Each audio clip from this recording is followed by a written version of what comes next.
Good morning. I know it's like late morning, whatever. It's still morning. Either way though, man. Grace, mercy, and peace from God the Father and our Lord and Savior Jesus Christ, right? Anyway, from the man that built the wall, Nehemiah. God bless y'all. But look, Galatians 6 in verse 7. I just got done having a awesome conversation about this. I was meditating last night, and God said, go to Galatians 6 and verse 7. He's been speaking to me about different things, and this one says, "Be not deceived." Paul said, "Don't fool yourself."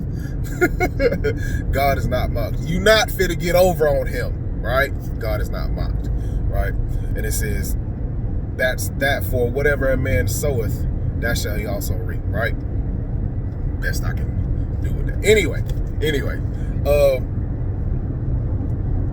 we're talking about putting things out there, right? That's the thing, right? It's not always about do good to others and do this. That's not the angle I'm taking with this, right? We're talking about doing, right? And that's gonna be the big thing.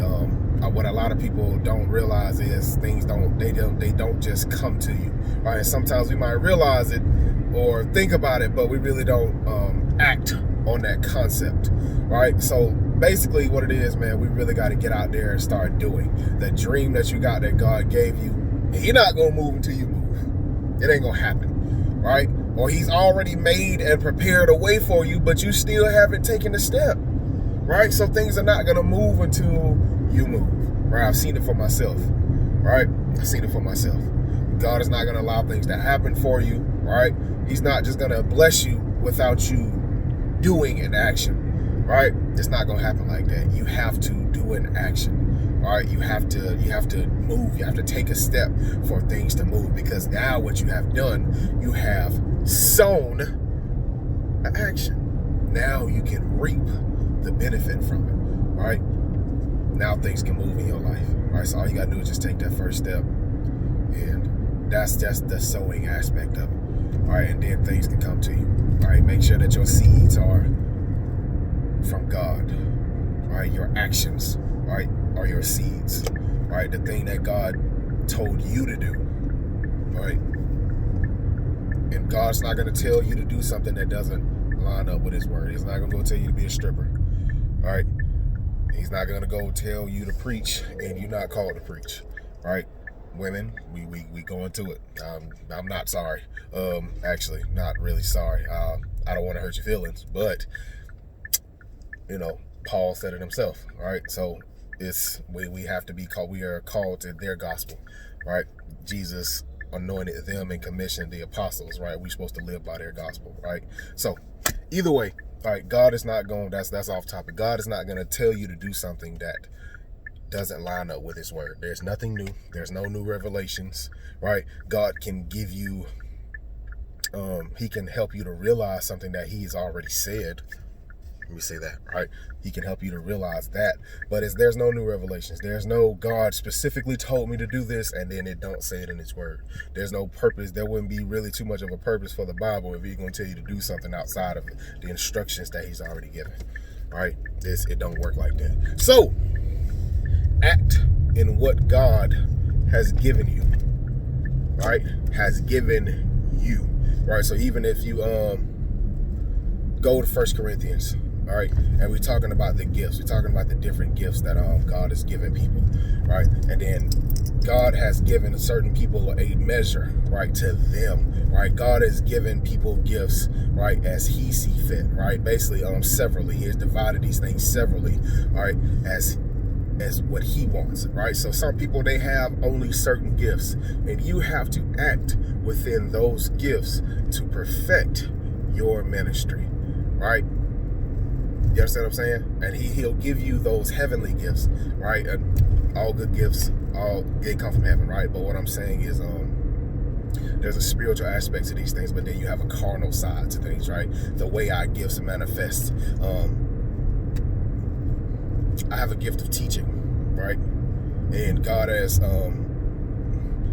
commissioned me to help with people's bodies, right? Souls and spirits. spirit, right? We're going to 1 Thessalonians. I believe that's the very last chapter, and I think it's 25th verse. Or anyway, Paul is talking about body, soul, and spirit. Right, that's what he's talking about.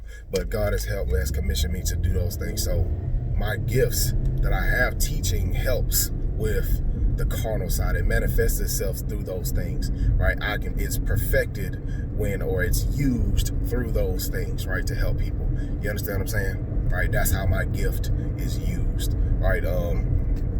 It's other things, there's other ways of doing stuff. But either way it go, I'm just trying to, just teach you about how to operate in your gift, right? How to operate in your calling. And then it goes into, sowing seeds, right? But we do have to take an action in order to reap a benefit, right? That's what we're talking about. Anyway, God bless y'all.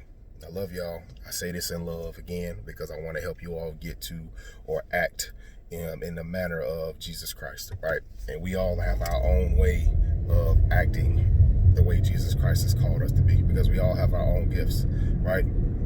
One body, same spirit, different administrations, right?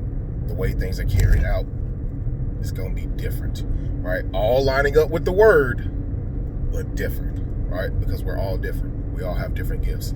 Well, some of us have the same gifts, but it's still different categories, right? Anyway, none of us are greater than the other.